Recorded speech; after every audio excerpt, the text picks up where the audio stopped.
Right now, at this exact moment, our entire galaxy, the Milky Way, with its 400 billion stars, its black hole, its billions of planets, is moving.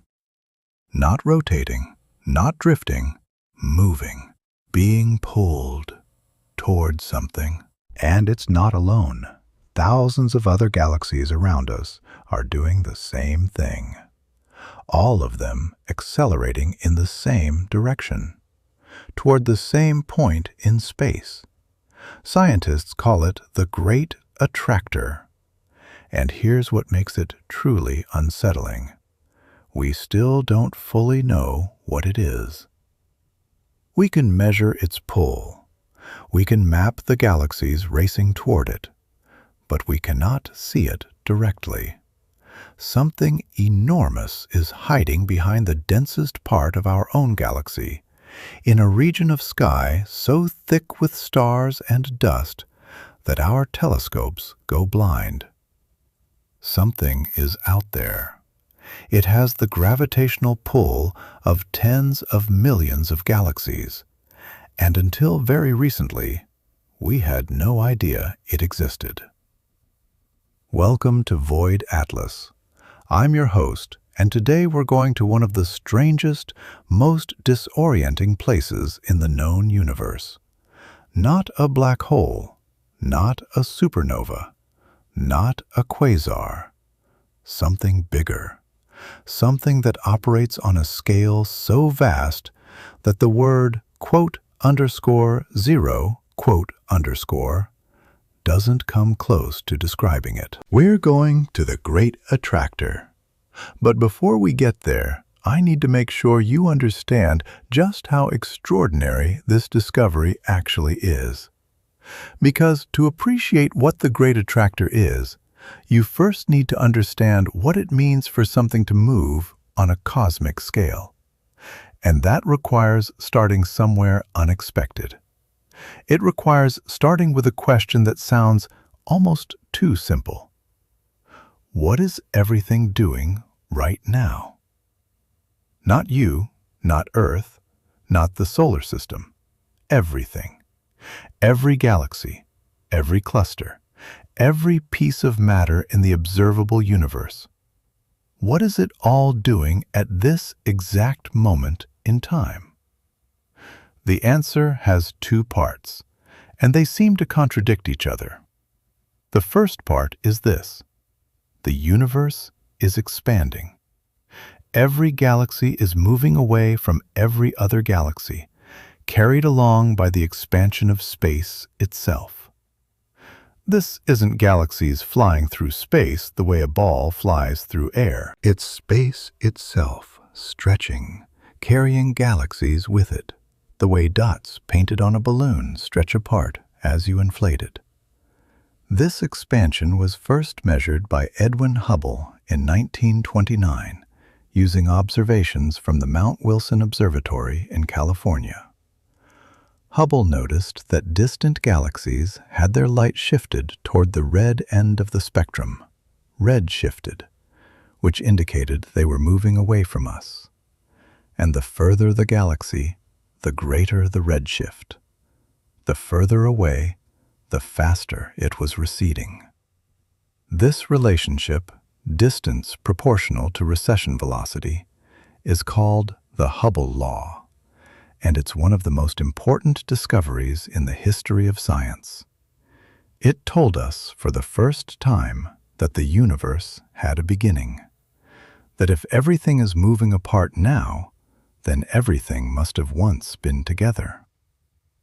That's the first part. The universe is expanding. Everything is moving away from everything else. But here's where it gets complicated, and here's where the Great Attractor enters the story. On top of that universal expansion, on top of the smooth, isotropic stretching of space that Hubble measured, there are additional motions. Peculiar velocities, astronomers call them, movements that can't be explained by expansion alone. Galaxies that are moving faster than expansion would predict, or slower, or sideways, These peculiar velocities are caused by gravity, by the uneven distribution of matter in the universe. Wherever matter clumps together, in clusters, in superclusters, in the vast filaments of the cosmic web, the gravitational pull of that clumped matter attracts surrounding galaxies, giving them extra velocity on top of the Hubble flow. And in the 1980s, a group of 7 astronomers, they later became known informally as the Seven Samurai, began noticing something deeply strange in the peculiar velocity data, something that couldn't be explained by any known structure. Our galaxy wasn't just participating in the Hubble expansion, it was also being pulled hard in a specific direction toward a specific region of sky. The 7 Samurai were Donald Lyndon Bell, Sandra Faber, David Burstein, Roger Davies, Alan Dressler, Roberto Terlevich, and Gary Wegner. Working in the mid-1980s, they painstakingly measured the distances and velocities of hundreds of elliptical galaxies.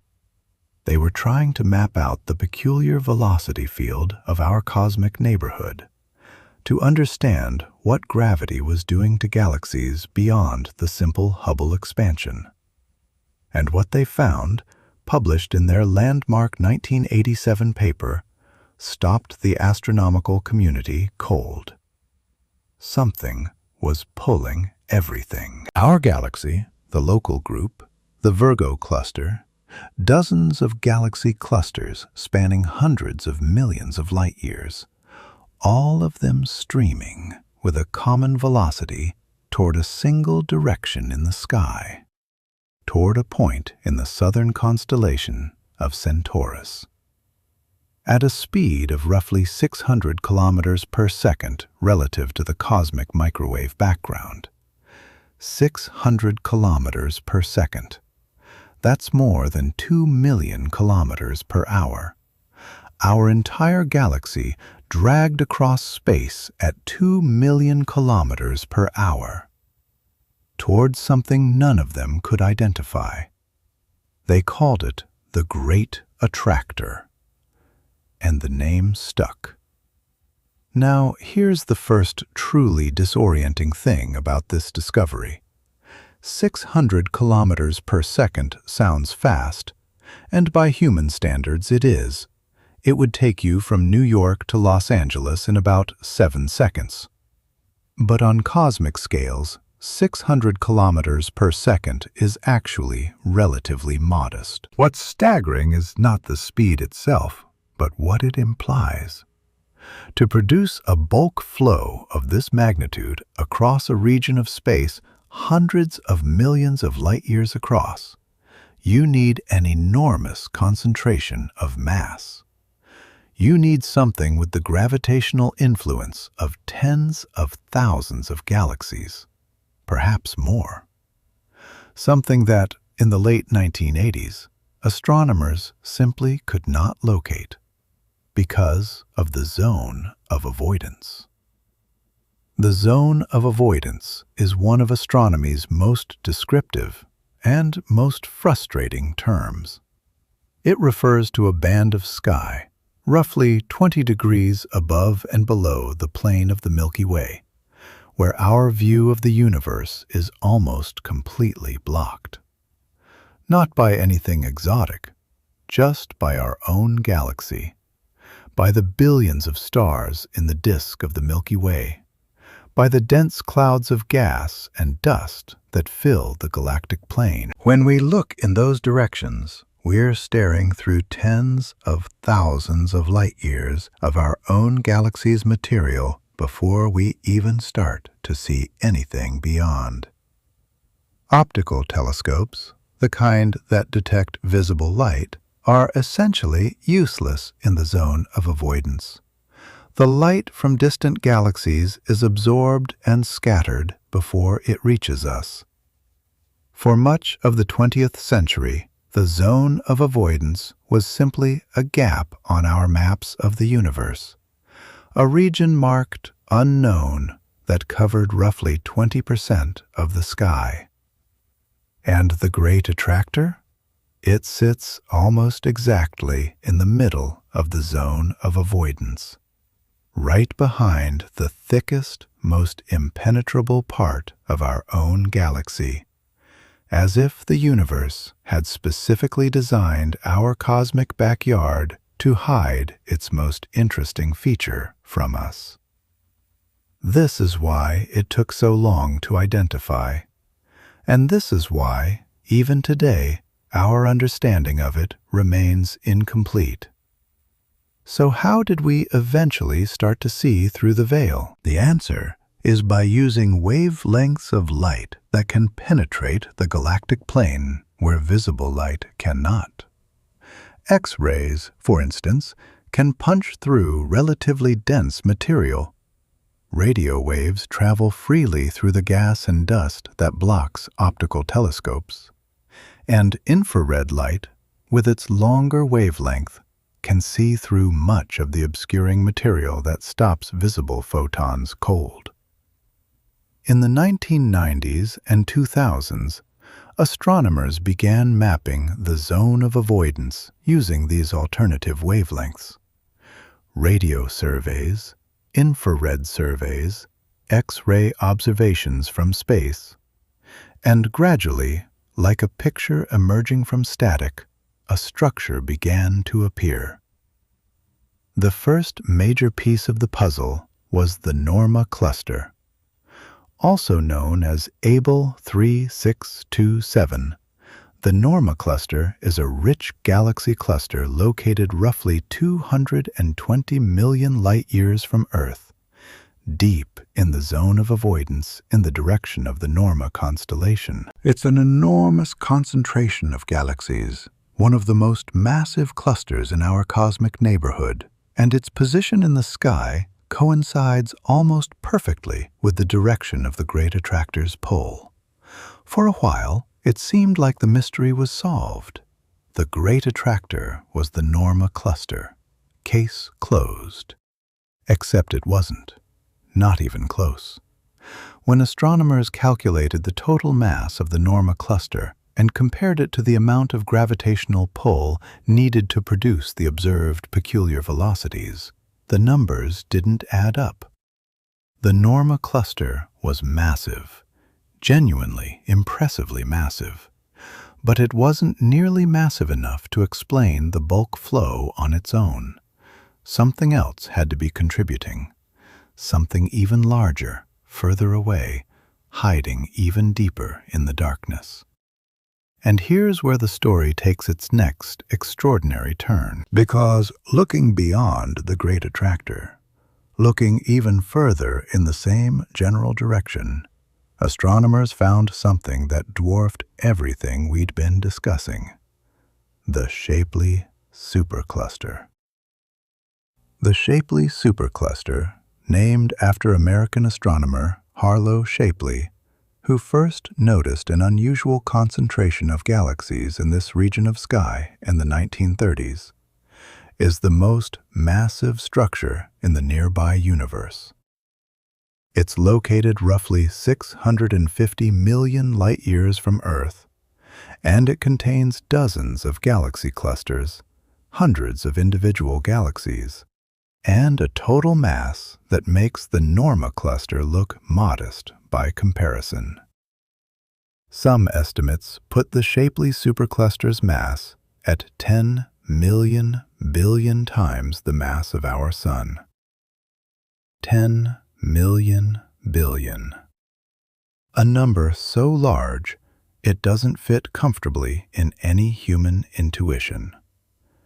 And, crucially, the Shapley supercluster is pulling on us. Its gravity reaches across 650 million light-years of space and contributes to the bulk flow that the Seven Samurai measured in 1987.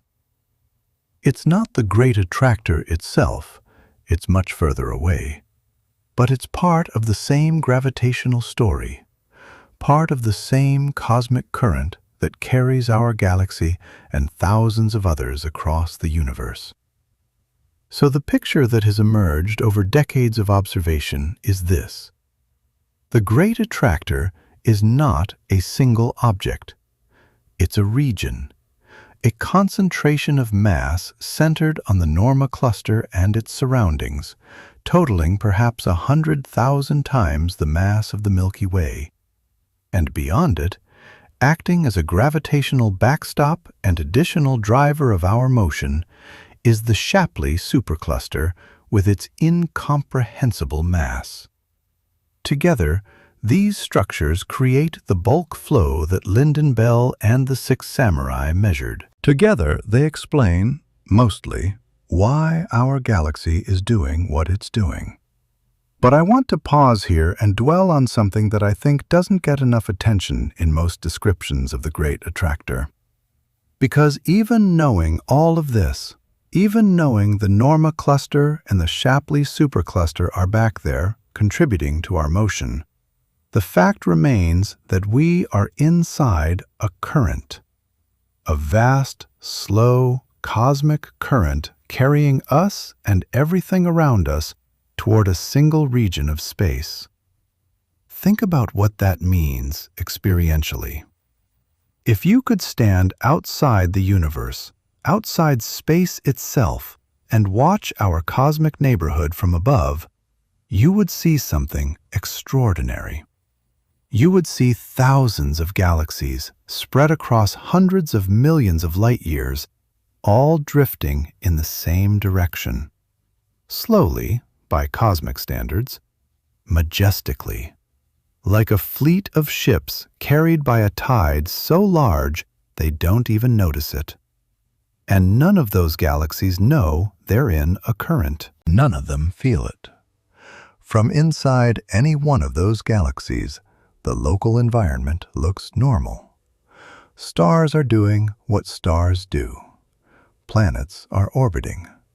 Life, perhaps, is going about its business. There's no sensation of being pulled, no alarm going off. Nothing to indicate that on a scale vastly larger than any of those galaxies can see, they are all moving together, participating in something enormous. This is one of the deepest disorienting truths of modern cosmology. The universe operates on scales so vast that even galaxy-sized structures are just passengers in currents they cannot perceive. We are, in every meaningful sense, being carried. And we didn't even know it until the late 20th century. Let me tell you more about the discovery process itself, because the story of how we figured this out is as remarkable as the discovery. The Seven Samurai's 1987 paper was titled ___, quote, __, Not a catchy title, but the content was explosive. They had measured, using a technique called the fundamental plane, a method of estimating the intrinsic brightness of elliptical galaxies from their observable properties, and thus their true distance, the peculiar velocities of hundreds of galaxies, and the result was unambiguous. There was a large-scale streaming motion. Something was pulling everything in one direction. The paper caused immediate controversy. Some astronomers doubted the measurements. The fundamental plane technique was relatively new, and critics wondered if systematic errors in the distance estimates could be producing a phantom flow. Could the Seven Samurai be seeing something that wasn't really there? Over the following years, independent teams used different methods to check the result. They used Cepheid variable stars as distance indicators. They used Type 1a supernovae, the same standard candles used to discover dark energy. They used the Tully-Fisher relation for spiral galaxies. Every method gave the same answer. The bulk flow was real. Something was genuinely pulling our cosmic neighborhood across space. And then, in 2014, a paper in the journal Nature changed the entire frame of reference. A team led by Brent Tully of the University of Hawaii used the most complete peculiar velocity dataset available at the time to map the boundaries of our home supercluster, the supercluster to which the Milky Way belongs. They called it Laniakea. In Hawaiian, the word means immeasurable heaven. Laniakea is enormous. It spans roughly 500 million light-years. It contains the equivalent of 100 million billion solar masses. It encompasses the local group, the Virgo cluster, the Hydra Centaurus supercluster, and dozens of other galaxy clusters. And according to Tully's team, all of these structures share a common gravitational watershed. They are all, on some level, falling toward the same point, the same attractor. The Great Attractor is not just some external thing pulling on our galaxy. It's the gravitational center of our home supercluster. We are not being dragged toward something alien and distant. We are part of a larger structure, and we are flowing toward its center of mass. The Great Attractor is, in a very real sense, the heart of Laniakea. And Laniakea is our home. This reframing is remarkable. Before Tully's work, the Great Attractor was easy to think of as something out there, something external that was grabbing us. After Tully's work, it becomes something more intimate. We are inside Laniakea. We belong to it. And like everything inside a gravitational potential well, we are slowly falling toward its lowest point. That's the Great Attractor. Not a monster dragging us from outside, a gravitational basin that we're part of, a center that defines, in some sense, our cosmic address. Now, at this point in the story, I want to make sure you understand something that's easy to miss. All of this bulk flow, this motion toward the Great Attractor, toward Laniakea's core, is happening simultaneously with the expansion of the universe. The universe is still expanding. Space is still stretching. Galaxies that are far enough away are still receding from us faster than we can ever reach them. The Great Attractor's pull doesn't overcome the Hubble expansion at large distances. It only dominates at relatively local scales, within our supercluster, within a few 100 million light-years. This creates a fascinating competition between two effects.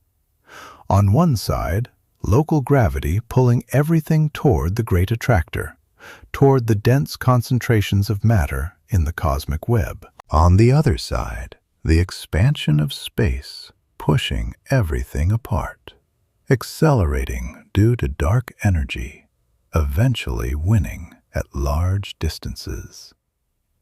The universe is not simple. It's not expanding uniformly.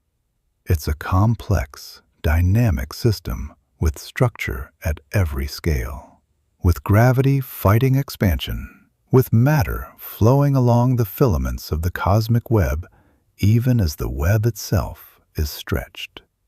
And we are in the middle of all of it, being carried by a current we cannot feel, toward a center we can barely see, as the universe expands around us in every direction. If you're finding this as mind-bending as I am, if these questions about where we are and where we're going are the kind of questions that keep you up at night, then I want to invite you to subscribe to Void Atlas. Because this is what we do here every week. We take the biggest questions in the universe and we sit with them honestly. We go deep. We follow the physics wherever it leads, even when it leads somewhere unsettling. Hit subscribe and join us for what comes next. Now let's go even deeper. Because the Great Attractor is just the beginning of the structure's story, let me tell you about the cosmic web. The cosmic web is the large-scale structure of the universe. Zoom out far enough. Zoom out to scales of hundreds of millions or billions of light years, and the universe doesn't look random. It looks organized. It looks like a web. Vast filaments of galaxies strung like pearls on invisible threads. Enormous clusters at the intersections of those filaments where the threads cross. And between them, vast, nearly empty voids, regions of space hundreds of millions of light years across, where almost nothing exists. This structure formed from quantum fluctuations in the earliest moments of the universe. Tiny, random variations in the density of matter in the first fraction of a second after the Big Bang. Over the 13.8 billion years since then, gravity has amplified those variations. Dense regions attracted more matter, becoming denser still.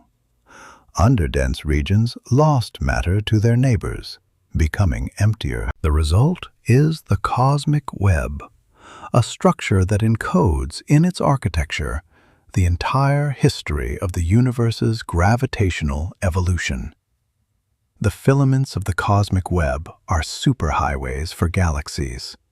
Material flows along them toward the clusters at their intersections. The clusters are the nodes, the most extreme concentrations of mass in the universe. And the voids between the filaments are the cosmic equivalent of desert. Almost nothing. Just a few lonely, under-evolved galaxies that never made it into the flow. Our supercluster, Laniakea, is one node in this web. The Shapley supercluster, behind the Great Attractor in the distance, is another. The Perseus-Pisces supercluster on the other side of us is another. All of them connected by filaments along which matter flows. All of them part of the same enormous structure. And here's something that I find truly staggering. The cosmic web is the largest structure we know of. Its filaments extend for billions of light years. Its voids are hundreds of millions of light years across. And yet, even this structure, this web that contains everything we can observe, is itself just a feature of the observable universe. Beyond our cosmic horizon, beyond the 13.8 billion light-year sphere that we can see, the web presumably continues, perhaps forever. Structures we can never map, currents we can never measure, flows we can never detect. The Great Attractor, from this perspective, is a local feature, a relatively small-scale phenomenon in a universe whose true scale makes even Laniakea look tiny. And yet, it is real, and it is ours. And we are flowing toward it right now at 2 million kilometers per hour without feeling a thing. Let me tell you something about what will happen, not in our lifetimes, not in the lifetime of our species, but eventually on the timescales that the universe thinks in. The expansion of the universe is accelerating. Dark energy, whatever it is, the mysterious component that makes up roughly 68% of the universe's total energy content, is driving galaxies apart at an ever-increasing rate. On short timescales, local gravity wins. Galaxies within the same cluster, within the same supercluster, continue to fall toward each other. They merge. They build larger structures. The Great Attractor continues to grow, slowly, as more material falls in. But on longer timescales, trillions of years, timescales that dwarf the current age of the universe, dark energy wins. Galaxies outside our local group will recede beyond our cosmological horizon. The universe will become emptier and lonelier as the expansion accelerates and distant galaxies disappear beyond the boundary from which light can never reach us. Eventually, the only galaxies we'll be able to see are those within our gravitationally bound local group, the Milky Way, Andromeda, and a few dozen smaller companions. The Great Attractor will still be there. The Norma cluster will still be there, bound by its own gravity. But we will never reach it. The expansion will push it beyond our reach even as we continue to fall toward it. The current will carry us in a direction we can never fully arrive at, toward a destination that the universe itself is moving away from. There's something profoundly beautiful and melancholy about that. We are in a river that flows toward a destination, and the universe is slowly lowering the water level, drying up the river around us. We will flow for a while. Then we will stop, and the destination will still be out there, receding, unreachable, as the universe grows cold around us. I want to go back to the zone of avoidance for a moment because I think there's more to say about it, and about what it means to have a blind spot. The zone of avoidance covers roughly 20% of the sky. For most of human history, we didn't even know it was a blind spot. We thought the region of sky near the galactic plane was simply a region with fewer galaxies, not a region where the galaxies were there, but invisible. The distinction matters enormously. A region with fewer galaxies is a void. A region where galaxies are present but hidden is an obstacle. This kind of misidentification, mistaking obscuration for absence, is a fundamental challenge in science. How do you know what you don't know? How do you recognize that your instruments have a blind spot when, by definition, you can't see what's in the blind spot? The history of astronomy is full of these moments, of realizing that what we thought was empty space was actually full of something we couldn't yet see. The discovery of infrared radiation opened up a universe invisible to optical telescopes. The development of radio astronomy revealed structures, radio galaxies, quasars, pulsars, that had been broadcast into us for billions of years before we built the ears to hear them. X-ray and gamma-ray astronomy revealed the violent, high-energy universe that had been invisible to eyes evolved for visible light. The zone of avoidance, in this sense, is a perfect symbol of the ongoing project of astronomy. The universe is always bigger than our current instruments can see. There is always more hiding in the frequencies we haven't learned to tune into yet. The Great Attractor spent decades hiding in the zone of avoidance, not because it was trying to hide, but because our eyes weren't good enough to find it. And now, with X-ray observatories and infrared all-sky surveys and dedicated radio observations, we're beginning to map what's behind the veil. The results are still incomplete, but the picture is becoming clearer every year.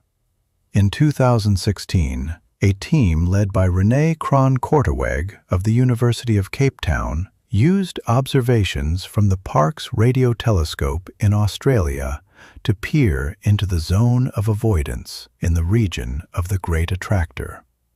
They found hundreds of previously unknown galaxies hidden in the galactic plane. The observations, published in the Astronomical Journal, revealed a dense concentration of galaxies, part of a previously unmapped cluster that could help account for some of the gravitational pull attributed to the Great Attractor. In 2019, a team using data from the E-Rosetta X-ray telescope identified new clusters of galaxies in the zone of avoidance, adding further pieces to the puzzle. Each new observation refines our picture. The Great Attractor is not one thing, but many things. A complex concentration of mass, partially resolved into identifiable structures, partially still hidden, partially explained, and partially mysterious. Science rarely produces clean, complete answers. It produces better and better approximations of the truth, each one more accurate than the last, each one revealing new questions. Now I want to ask you something personal. You have been alive for, at most, a few decades. In that time, the universe has carried you, carried all of us, perhaps 100 billion kilometers toward the Great Attractor. In your lifetime, the Milky Way has moved 100 billion kilometers toward something we barely understand. And you felt none of it. You had no awareness of it. The motion was completely invisible to you, as it has been to every human who has ever lived. What does that mean? I think it means something important about the relationship between human experience and cosmic reality. We experience the universe at human scales, scales of meters and kilometers, of seconds and years. The universe operates at scales of light years and gigaparsecs, of millions and billions of years. These scales are so different that our direct experience is essentially useless as a guide to cosmic reality. We can't feel the Great Attractor pulling on us, any more than a water molecule can feel the tide pulling on the ocean. Understanding the cosmos requires abstraction. It requires building instruments to measure things we cannot sense. It requires mathematics to reason about scales we cannot visualize. It requires an extraordinary act of intellectual humility. The admission that our direct experience tells us almost nothing about the universe we actually live in. And yet, we've done it. We've built the instruments. We've developed the mathematics. We've mapped the peculiar velocity field of the local universe. We've identified the Great Attractor, named the Laniakea supercluster, traced the cosmic web. From inside a galaxy that is just one of 400 billion stars in a universe of 2 trillion galaxies, we've managed to understand the large-scale structure of everything. That is one of the most remarkable things that has ever happened anywhere, as far as we know. The Great Attractor is not a threat. It's not dangerous. We will never reach it. The universe's expansion will ensure that. It's not something to fear. It's something to marvel at. A structure so large it pulls galaxies across hundreds of millions of light years. A gravitational center that defines our cosmic address. A mystery that took decades to find and is still being unraveled. Let me leave you with one image, one picture that I think captures everything we've been talking about. Imagine you could watch the universe in fast forward. Not just our solar system, not just our galaxy, the whole thing. Time-lapse the entire observable universe at a speed where 1 second equals 1 billion years. What would you see? At first, almost nothing. Just a fog of hydrogen and helium, cooling and beginning to clump. Then, the first stars igniting. Brief, brilliant blue flashes as massive population 3 stars live fast and die young. Then, slowly, the cosmic web beginning to take shape. Filaments of matter accumulating, clusters forming at intersections, voids clearing as their matter drains into the surrounding web. And through all of this, you'd see flows, currents, matter streaming along filaments toward clusters. Clusters pulling on each other, superclusters slowly assembling from smaller pieces. And in one small region of the web, in a filament in what will eventually become the Laniakea supercluster, a modest spiral galaxy coalesces. 4 billion years ago. It starts to flow, moving with its neighbors, all of them heading in the same direction, toward the dense core of their supercluster, toward the Great Attractor. And on one of that galaxy's spiral arms, orbiting an unremarkable yellow star, a small rocky planet develops life. And that life, over hundreds of thousands of years, develops the capacity to ask questions. And one of those questions, one of the most extraordinary questions any mind in the universe has ever asked, is this: where are we going? The answer? Toward the Great Attractor, toward the heart of Laniakea, at 600 kilometers per second. Through a universe that is 13.8 billion years old, in a galaxy among 2 trillion. And we figured that out by building telescopes and satellites and radio dishes and X-ray observatories, by developing mathematics and spending careers measuring the velocities of elliptical galaxies, by arguing and checking and rechecking and refusing to accept ignorance as a final answer. That's who we are. That's what we do. And at Void Atlas, that's exactly the kind of story we tell. Every week. A new question, a new corner of the universe. A new reason to stay curious and keep looking.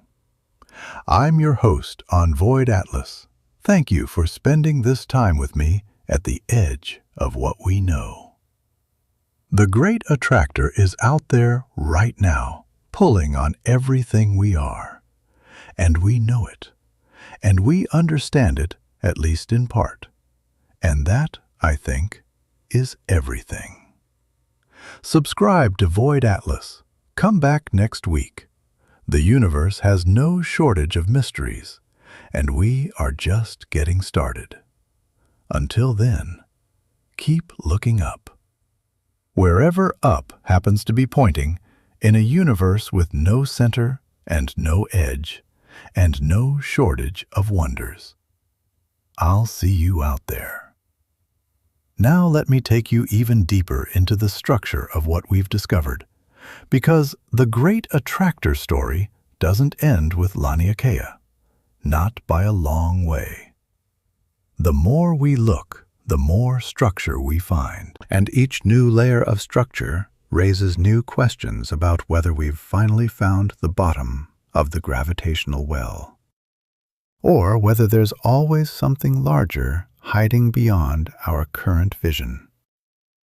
After the Shapley supercluster was confirmed as a major contributor to our bulk flow, the natural next question was whether there was something behind the Shapley supercluster, something even further away, even more massive, contributing to the cosmic current. And the answer, it turns out, is probably yes.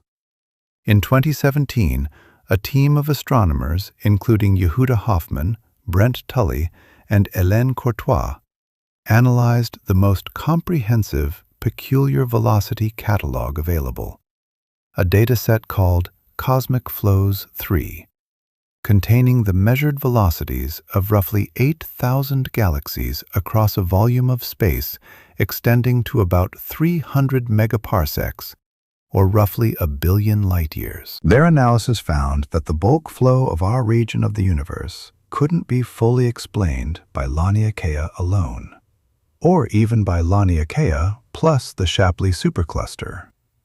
There appeared to be additional gravitational influence from even larger, more distant structures.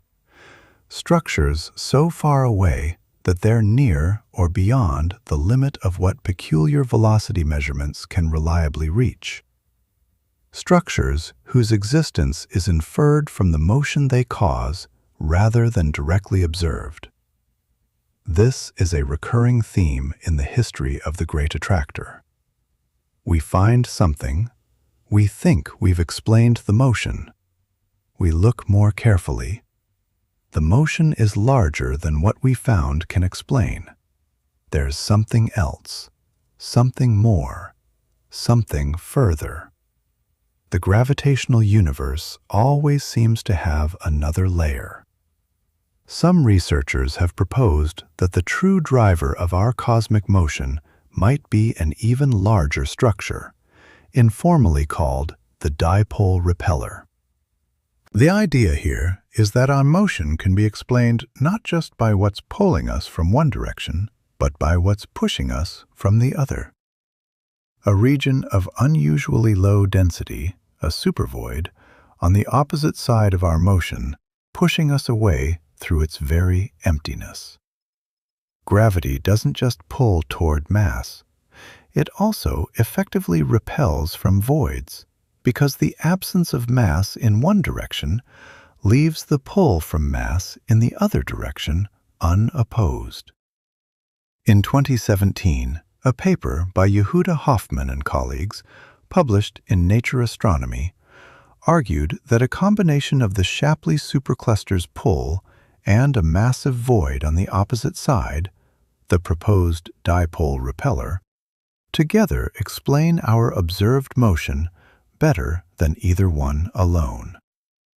The Great Attractor in this model is both being pulled toward by structure in one direction and pushed toward by emptiness in the other. This is a beautiful illustration of how gravity works on cosmological scales. It's not just about the things that are there. It's about the distribution of everything, mass and void, structure and emptiness, the whole complex topography of the cosmic web. We flow not just toward mountains, but away from valleys. The Great Attractor isn't just a mountain. It's a mountain on a landscape shaped by the entire history of matter in the universe. Let me tell you about one more piece of this story, one that I think is genuinely underappreciated outside of specialist astronomy circles. The story of how the cosmic microwave background changed everything. The cosmic microwave background, the CMB, is the oldest light in the universe. It was emitted roughly 380,000 years after the Big Bang, when the universe cooled enough for electrons and protons to combine into neutral hydrogen atoms, and the universe became transparent for the first time. The light that was released at that moment has been traveling ever since, stretching as the universe expanded, redshifted all the way from visible light into the microwave spectrum. It fills the universe uniformly in all directions. It's the afterglow of the Big Bang itself. When astronomers first mapped the CMB accurately, they found something unexpected. The CMB isn't perfectly uniform. In one direction, it's very slightly hotter, bluer. In the opposite direction, it's very slightly cooler, redder. This temperature difference is tiny, about 1 part in 1,000, but it's real and it's measurable. It's called the CMB dipole. The CMB dipole is caused by our motion through space. When we move toward a source of radiation, the radiation is compressed, blue-shifted, appearing hotter. When we move away, it's stretched, red-shifted, appearing cooler. The CMB dipole tells us our velocity relative to the rest frame of the universe itself. And what it tells us is that our entire local group, the Milky Way, Andromeda, the other members of our cosmic family, is moving at about 630 kilometers per second in the direction of the constellation Hydra Centaurus. 630 kilometers per second in the direction of the Great Attractor. This is an independent confirmation. The peculiar velocity measurements of the 7 Samurai, the mapping of the Norma cluster, the discovery of Laniakea, the identification of the Shapley supercluster as a major contributor, all of it is consistent with what the CMB dipole tells us directly. We are moving. We know how fast, we know which way, and we have a pretty good, if still incomplete, understanding of why. The CMB also tells us something else important. Our motion relative to the CMB rest frame is dominated by the peculiar velocity, the flow toward the Great Attractor, because the CMB is in the rest frame of the universe. This means that relative to the overall expansion of the universe, relative to the cosmic microwave background that permeates everything, we are moving at 630 kilometers per second in one direction. We are not sitting still in the Hubble flow. We are swimming at 2 million kilometers per hour in a current that the universe itself has set up through the uneven distribution of its matter. And yet, here on Earth, right now, you feel nothing. You see nothing unusual in the sky. The night sky looks the same as it would if we were sitting perfectly still.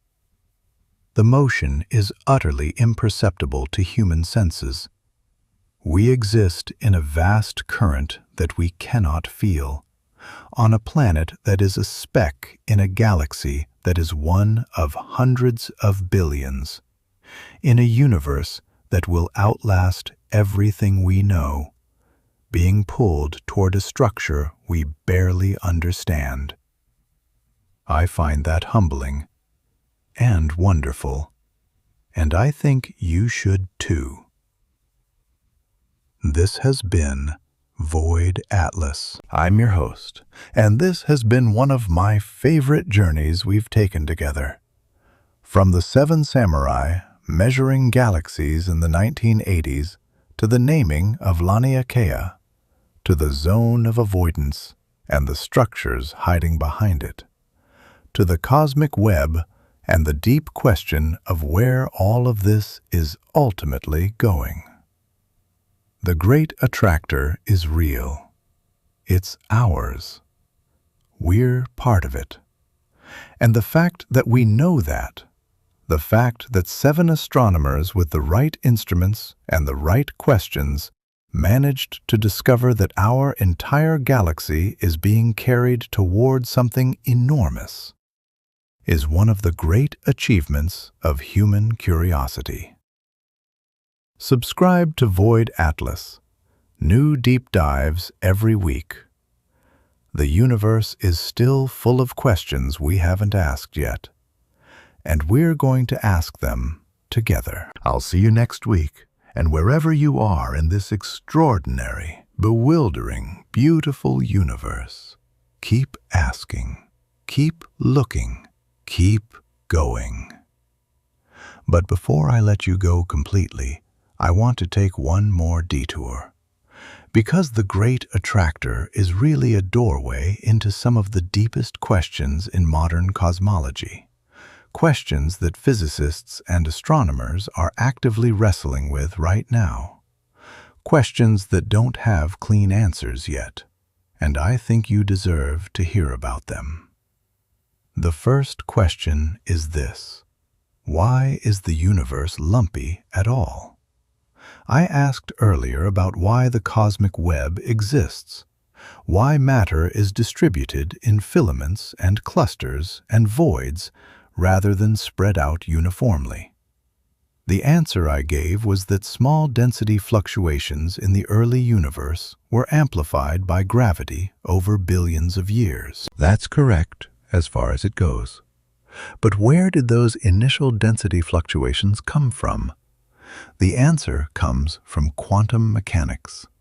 In the first tiny fraction of a second after the Big Bang, during a period of extraordinarily rapid expansion called cosmic inflation, the universe was so small that quantum uncertainty played a role in the distribution of matter and energy.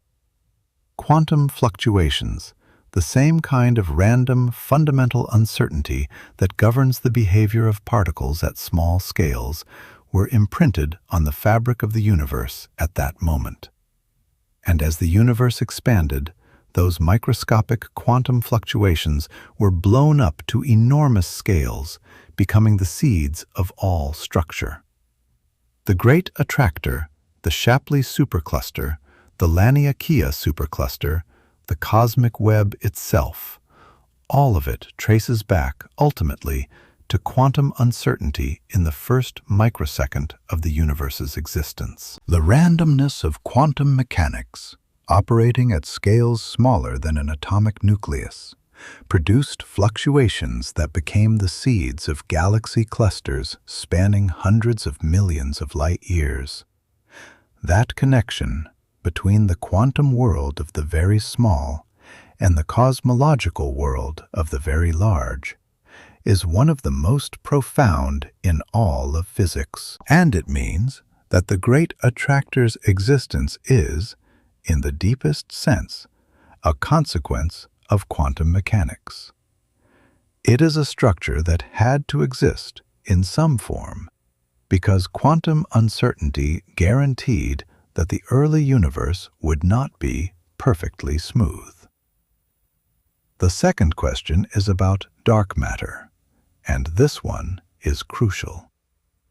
The cosmic web, the filaments and clusters and voids, is not made of the matter we can see. Stars and galaxies and gas clouds, the stuff that emits light, the stuff we can observe directly, make up only about 15 to 17% of the total matter in the universe. The rest is dark matter, invisible, not interacting with light, detectable only through its gravitational effects. The Great Attractor's mass, the mass that produces the gravitational pull we've been talking about, is mostly dark matter. The galaxies of the Norma cluster, the galaxies of the Shapley supercluster, the galaxies of Laniakea, they're embedded in enormous halos of dark matter that dwarf the visible matter. The gravitational structure of the cosmic web is really a dark matter web. The visible matter, the galaxies, the stars, the gas, follows the dark matter, falling into the gravitational potential wells that dark matter has built over the age of the universe. We do not know what dark matter is. We know it exists. The evidence is overwhelming, from galaxy rotation curves to gravitational lensing to the large-scale structure of the universe. But its fundamental nature remains one of the biggest unsolved problems in physics.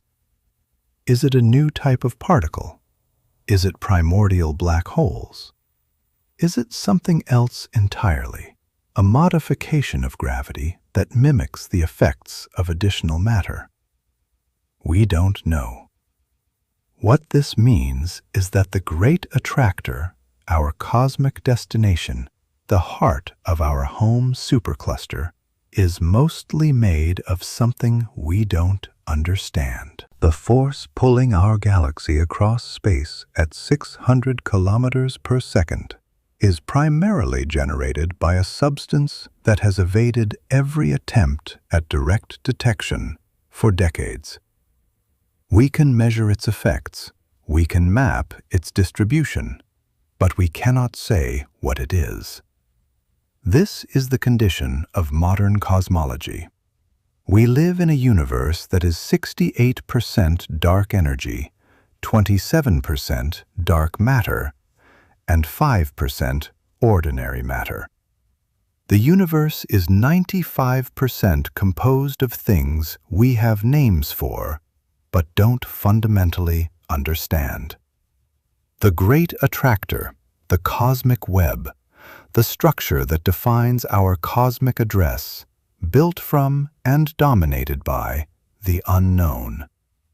And yet, we've mapped it, we've named it. We understand its behavior well enough to measure its pull and predict its future. We work with dark matter as an ingredient in our models, even as its nature eludes us. Because that's what science does. It doesn't require complete understanding to make progress. It uses what it knows to probe what it doesn't. It works at the boundary between the understood and the mysterious, always pushing the line forward. The third question takes us in a completely different direction. It's a question about uniqueness. Is the Great Attractor unique? Is Laniakea a special supercluster? Is our cosmic location in any way special? The answer, almost certainly, is no. The cosmic web has similar structures all the way to the horizon of the observable universe. Superclusters, great attractors, vast voids, enormous filaments. These are common features. Every region of the universe has its own local gravitational landscape, its own version of the Great Attractor, its own version of Laniakea. The structures differ in their details. Some superclusters are more massive, some less. Some regions of the web are denser, some more sparse. But the general pattern repeats. This is a profound statement about our place in the universe. We are not special. Our location is not unusual. The Great Attractor is not a remarkable feature of the universe. It's just the one we happen to live near. Every galaxy in the observable universe has its own local structure to fall toward. Every galaxy is part of some supercluster, some filament, some web. We are not at the center of anything. We are not in a privileged location. The Copernican principle, the idea that we are not in a special or preferred location in the universe, extends even to the large-scale structure. We are inside a supercluster, yes. We have a Great Attractor, yes. But so does every other galaxy we can observe. The universe is democratic in its structure in a way that is, once you appreciate it, strangely comforting. We are not special. We are not chosen. We are not at the center. We are just here in this particular supercluster, flowing toward this particular attractor, in this particular moment of cosmic time. And somehow, in this particular supercluster, on this particular planet, life evolved that can understand all of that. That does feel special, even if the location isn't. Let me tell you about one more extraordinary thing, one more layer of scale that I think will stick with you long after this video ends. We've been talking about the Great Attractor as something enormous, and it is. A concentration of mass equivalent to tens of thousands of galaxies spanning hundreds of millions of light years. But let's put that in the context of the full observable universe. The observable universe is a sphere, roughly 93 billion light-years in diameter. Within it, there are an estimated 2 trillion galaxies. Not 2 billion, 2 trillion. The Great Attractor's domain, the Laniakea supercluster, spans 500 million light-years. That sounds vast, and it is vast by any human measure. But within the observable universe, Laniakea is a tiny fraction of the whole. If you could shrink the observable universe to the size of Earth, Laniakea would be about the size of a period at the end of this sentence. There are thousands of superclusters in the observable universe. Each one has its own gravitational center. Each one is pulling its member galaxies toward it. Each one is, in its own neighborhood, a great attractor. And beyond the observable horizon, beyond the 13.8 billion light-year sphere of space from which light has had time to reach us, the universe presumably continues. How far? We don't know. Current physics suggests it might be infinite. Infinite superclusters, infinite great attractors, infinite cosmic webs extending forever in every direction. This is the universe we live in, not the universe of ancient cosmologies, where Earth was the center and the stars were lights fixed on a celestial sphere. Not even the universe of Newton, finite and static and governed by simple gravity, but a universe of breathtaking scale and complexity, expanding, evolving, structured at every level from atoms to superclusters, mostly made of things we don't understand, billions of years old and trillions of years in the future. And in one small region of this universe, in Laniakea, in the Milky Way, on Earth, beings developed the capacity to wonder about it, to measure it, to name its structures and trace its flows, and sit in the dark asking where everything is going. That wonder is the greatest thing we have, greater than any technology, greater than any discovery. The capacity to look at something as overwhelming as the Great Attractor and feel not just terror, but awe, not just smallness, but curiosity, not just ignorance, but the burning desire to understand. That's what Void Atlas is about. That's what this whole journey is about. I'm your host on Void Atlas, and I hope this video gave you something real to think about. Not just facts and figures, but a genuine sense of your place in this extraordinary, ongoing, endlessly surprising universe. A sense that where we are, flowing toward the Great Attractor at 600 kilometers per second, inside Laniakea, inside the cosmic web, inside a universe we are still just beginning to understand, is one of the most remarkable places anything has ever been. Thank you for watching. Subscribe to Void Atlas. Come back next week. There is so much more universe to explore. And wherever you are in Laniakea tonight, look up. The Great Attractor is out there, waiting, pulling, patient beyond any human measure of time. We're on our way. There is one more thing I want to tell you before we're truly done. Something that I've been thinking about throughout this entire video, and that I think deserves to be said directly. The discovery of the Great Attractor is not just a story about astronomy.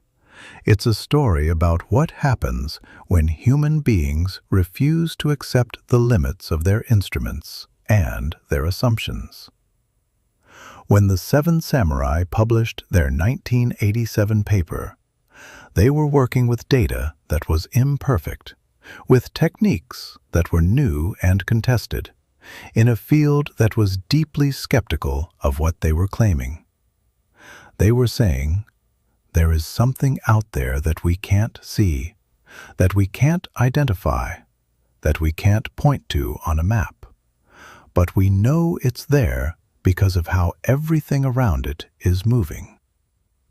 That's an extraordinary act of scientific faith.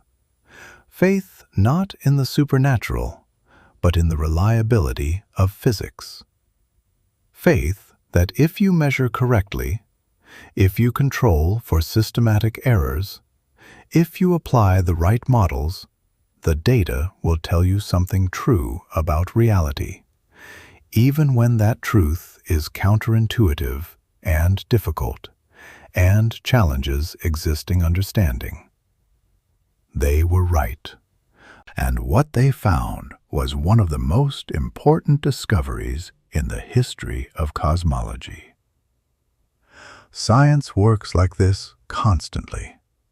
The history of astronomy is full of objects that were inferred before they were observed. Neptune was discovered because Uranus wasn't moving quite the way it should. The deviation was small, but it was real. And John Adams and Urbain Le Verrier separately calculated where a new planet would have to be to produce it. In 1846, when Johann Galle pointed a telescope to that location, Neptune was exactly where the math said it would be. Dark matter was inferred from galaxy rotation curves before any direct evidence for a specific dark matter particle was found. Gravitational waves were predicted by general relativity in 1916 and detected a full century later. The Higgs boson was predicted in 1964 and discovered at CERN in 2012. Over and over, physics tells us something has to exist, and then, decades or centuries later, we find it. The Great Attractor was not visible when the Seven Samurai inferred it, but the mathematics of peculiar velocities said it had to be there. And it was. This is the deepest reason why fundamental physics and cosmology matter. Not because they have immediate practical applications, though they often do, eventually, but because they extend the range of what we can know. They give us access to things that our unaided senses could never reach. Things billions of light years away, moving at speeds measured in fractions of the speed of light, hidden behind our own galaxy's plane, made mostly of invisible matter. And they tell us, this is here. This is real. This is how the universe actually is. I find this genuinely moving. The universe is not obligated to be comprehensible to us. It owes us nothing. It has no interest in whether we understand it. And yet, somehow, the same physical laws that govern the behavior of matter and energy at every scale, from quantum fluctuations to galactic superclusters, are expressible in mathematics that human minds can learn and apply. There is no obvious reason why this should be true. There is no guarantee that the universe should be mathematically tractable. And yet it is.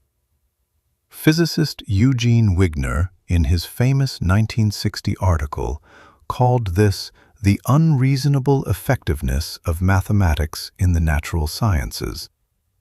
The fact that mathematical structures invented for purely abstract reasons turn out to describe physical reality with extraordinary precision is, he argued, a mystery we should not take for granted.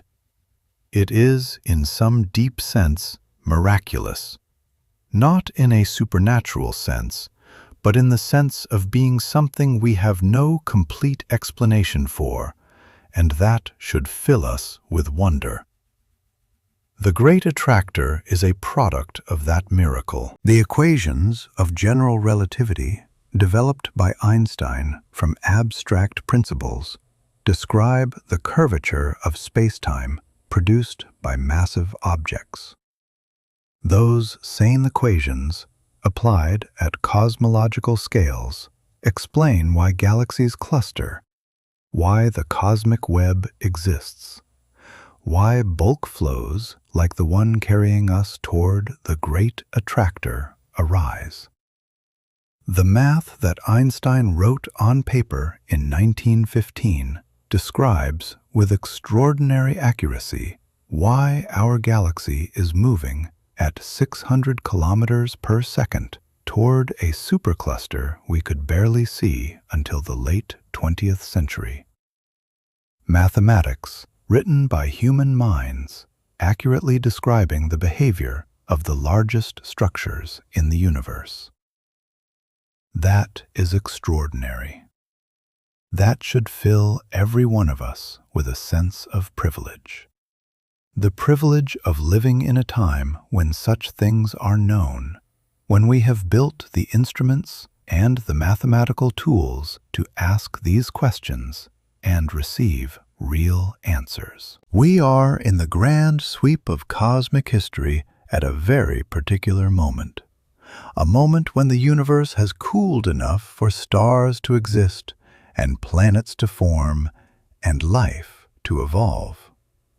A moment before the far future when stars will die out and the universe will grow dark. A moment in the stelliferous era, the age of stars, when the conditions for complexity and for consciousness happen to exist. And in this narrow window of cosmic time, we have stumbled on the capacity to understand where we are. To look at the universe and say, we are here, in Laniakea, in the Milky Way, flowing toward the Great Attractor, in a cosmos 13.8 billion years old. Other civilizations, if they exist, in other superclusters, in other parts of the cosmic web, presumably know the same thing about their own location.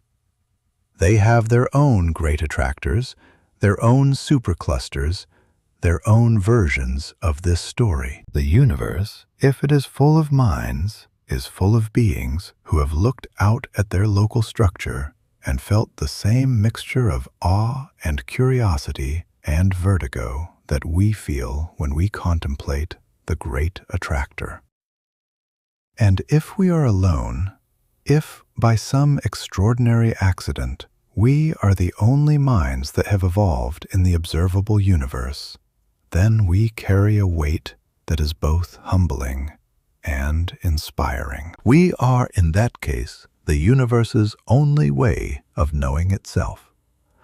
The only place where the physics that governs everything has produced observers capable of studying it. The only corner of the cosmos where the question ___, quote _, 5 __, has been asked and answered. Either way, the asking matters. Either way, the answering matters. Either way, what we do with the knowledge matters. And that, ultimately, is why Void Atlas exists. Not to entertain, not just to inform, but to remind you, to remind me, that the questions are worth asking.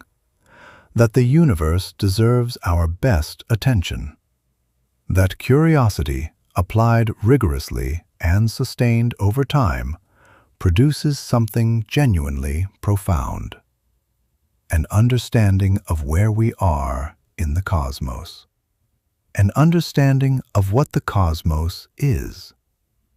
This is Void Atlas. I'm your host, and I will see you next week when we go somewhere else in this extraordinary universe and ask another question that deserves a real answer. Thank you for being here. Thank you for caring about these things.